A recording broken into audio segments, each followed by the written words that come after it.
Doctors and nurses everywhere freaked out on March 4th when this came out. This is from the National Vital Statistics System, issued by Stephen Schwartz, the director.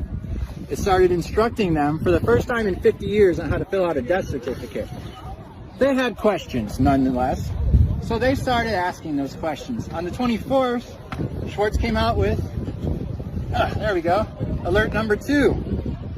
Remember the date, March 24th. This is important. You're about to see it in action, folks. Okay, there's something everybody who's watching this video needs to understand. Our world has been shut down and the people in it have been manipulated by these numbers right here that are continually being flashed on our screens in back-to-back 24/7 news cycles. These numbers come from the Johns Hopkins University Fear Porn Death Map. For years, it's been reported that universities like Johns Hopkins have been heavily influenced by so-called research dollars from biotech and pharmaceutical companies. And it doesn't take a rocket scientist to realize that the higher these numbers appear on your screen and in the minds of the media influenced masses, the more fear that can be stoked in the hearts of the gullible, and the more likely it'll be that these irrationally fearful people will make irrational decisions and do crazy things like beg governments to throw taxpayer money into the pockets of their big pharma savior in order to produce a vaccine.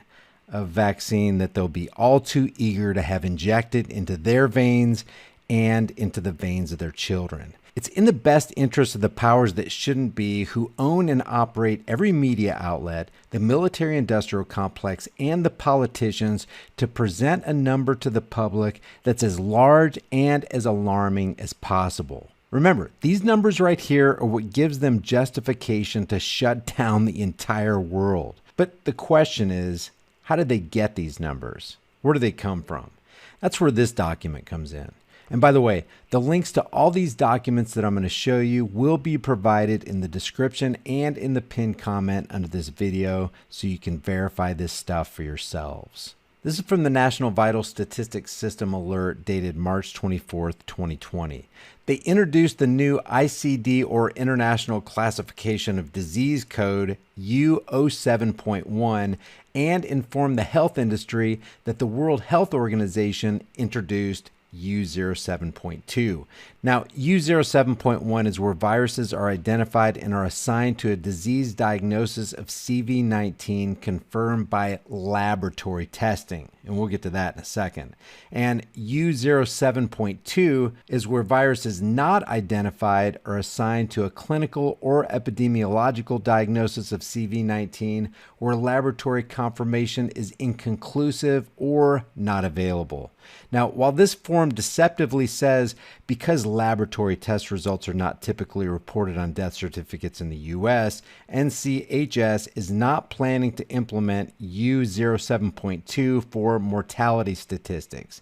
However, the last paragraph states clearly that they are planning to implement U07.2. It says CV19 should be reported on the death certificate for all decedents where the disease caused or is assumed to have caused or contributed to death. Yeah, you read that right. According to the World Health Organization and NCHS, it's perfectly fine for someone to assume CV19 caused the death and to just continue hyperinflating those Johns Hopkins fear porn numbers that just keep popping up on screens in every living room in America and around the world. Who cares if they're dishonest numbers, right? Still don't believe this official NCHS website? Well, then how about the World Health Organization website? An emergency ICD-10 code of U07.1 CV19 virus identified is assigned to a disease diagnosis of CV19 confirmed by laboratory testing. And there's another avenue of massively inflated death count numbers.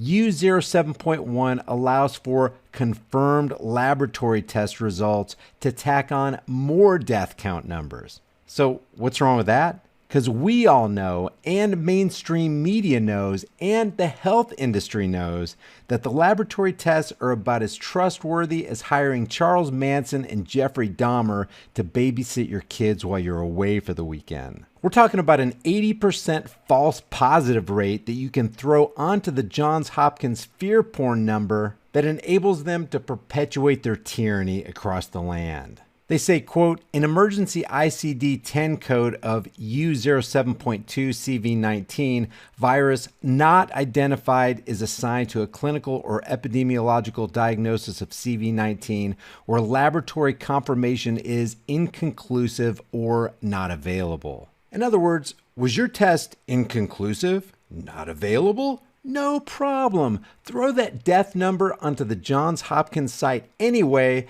so we can really scare the crap out of people and foist more economic terrorism on them while small businesses go bankrupt, the middle class disappears, the currency is hyperinflated, and the bankers and corporate oligarchs get away with buying up what remains of the assets in America. Mainstream media throughout the years has objectively proven by their actions that they are the public relations arm of the military-industrial complex that Eisenhower tried to warn us about. And by their own admission, these numbers are 100% fictitious. So with that as the statistical factual backdrop, check this out. Okay, we got two issues going on here, so I'm going to try and hit them both real quick in the interest of time. Number one, when this started, the World Health Organization released two codes for deaths of COVID-19, U07.1 and 7.2. 7.1 is for a lab-confirmed diagnosis. 7.2 is for presumed or clinical diagnosis. Says it right here. Come down here, April 17th, right? You guys remember that? It was only a few days ago. Anybody remember the death toll? Like what, 30, 40,000? Not according to the CDC. It was 13,130. A third of what you were told on the news. Odd. But here's the kicker. Even this number's padded. You see that 7.1? Uh-oh, they got a little number 1 after it. That means they've done something. Down here, deaths with confirmed or presumed COVID-19 coded to ICD-10 code U07.1. Why not use 7.2? Yeah, real. Why not use 7.2? I'll tell you why in a second. Doctors and nurses everywhere freaked out on March 4th when this came out. This is from the National Vital Statistics System, issued by Stephen Schwartz, the director. It started instructing them for the first time in 50 years on how to fill out a death certificate.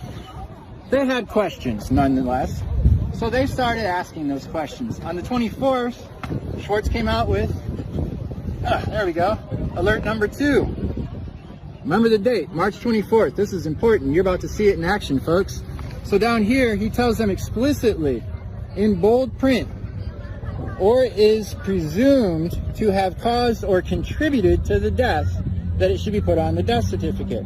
Now, if you know legalese, that's what they just did to you. There's no punctuation there.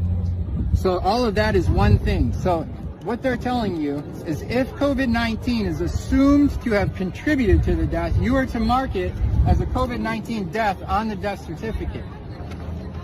So out of all these pandemics that actually happened, where we have real data, you get down to the last flu season, 2017, 2018. Did you guys even know that 80,000 people died that flu season? Did you know that almost 1 million Americans were hospitalized? Yeah, most people don't. Here's the sad part. We're never going to know the real COVID-19 numbers because they're combining them all. So we will never have accurate data. Now, you guys are all down here for this isolation thing, right? I'm going to show you this real quick. July 2020. You see it right there, highlighted. July 2020, volume 26, number 7. This is a leaked CDC document we're giving you today from Debunk This Fauci. Find this hashtag, find our videos, find all the real data, folks. This Is that says, how we find you then? We go there? Yep, Thank you can Google search that. This says right here in all this cool highlighted stuff, I'll give you the gist, that home isolation might not be a good control strategy. Why? Because it leads to increased familial cluster infections. In other words, it's making it worse, folks. Thank you. 100% proof that they're... Guys, here's what's sad and infuriating about all this. Simple individuals who care about their countries, people who operate on shoestring budgets with their laptops on their kitchen tables, are giving people the facts about what's really going on, while billion-dollar multimedia corporations and their teleprompter readers who could be giving you the truth don't. Why? Because they're the true enemies of the people. All the links that prove everything that was just said in this video are in the description and in the pinned comment. Do your own research. Share this video. Our communities are dying because of yet another lie foisted on the world by the international bankers, their puppet politicians, and the talking head teleprompter readers of mainstream media. It's time to wake up and take our rights back. For the first time in my life, I'm going to the store and seeing empty shelves. It started with toilet paper, then disinfectants. Now I'm seeing empty egg shelves. And it's difficult to go on a day when they have chicken, beef, or even rice in stock. And if people were fighting over butt wipes, imagine what's going to happen when people start starving. Let's face it, panic is the natural reaction for people who are unprepared. If you are prepared, there's no need to panic. Panic breeds chaos, especially where groups are concerned. And if it's one thing we've learned, you never want to underestimate the power of stupid people in large crowds. Chance favors the prepared mind. So guys, if you don't have enough nutritious, storable food and you need to be more prepared in case things get worse, go to preparewithhighimpactflix.com and grab your 4-week emergency food supply. Because of the massive demand, they're shipping on a first-come, first-served basis. The orders can be delayed 8 to 12 weeks, but believe me guys, it's worth the wait. This food is nutritious, delicious. It's 2,000 calories per day for 30 days. There are 12 food varieties with up to a 25-year shelf life, and you'll save $100 by ordering today at preparewithhighimpactflix.com. And because of the high demand, there's a limit of 3 per household. Your link is in the description and in the pinned comment. Remember, it's better to have it and not need it than to need it and not have it.